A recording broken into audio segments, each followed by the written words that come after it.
So it was a bizarre day of trade to classify it at best, if you will, because what happened was caused a lot of agony to many of the traders that are there in the market. Let me explain what exactly happened today morning when the traders actually started with the market at about 9:15 a.m.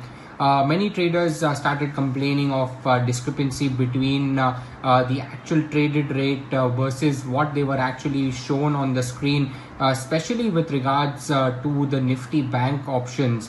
Now, for example, a trader saw a particular Nifty Bank option and the price was, let's say, quoting at about 50 rupees.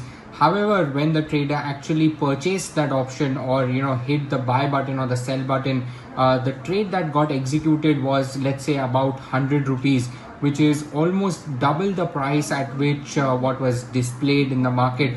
That caused a lot of panic and confusion in the market.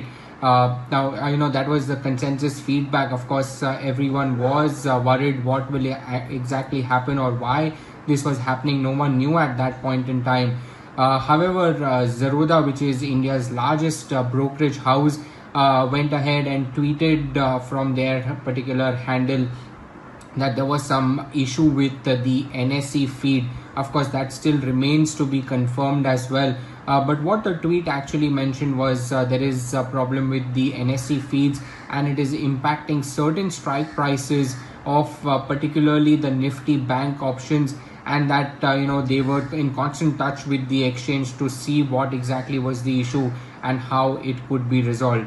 Later on, we also spoke with Nikhil Kamath, who's the co-founder of Zerodha, to understand what the issue is.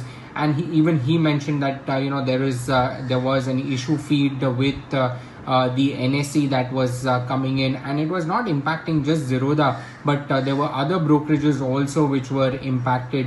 So essentially, it was a market ecosystem that in fact got impacted because of this.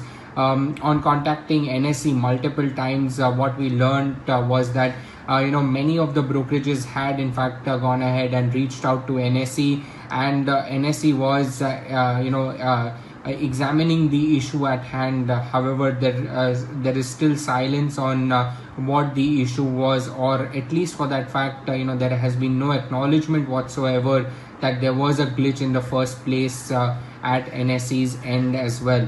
So a lot of unanswered questions, but the top two questions that come to mind while dealing with all of this is that let's say the trades were executed and they were wrongly executed. So will the exchange go ahead and cancel those trades, because there is real money involved and a lot of people have lost a lot of money today as well.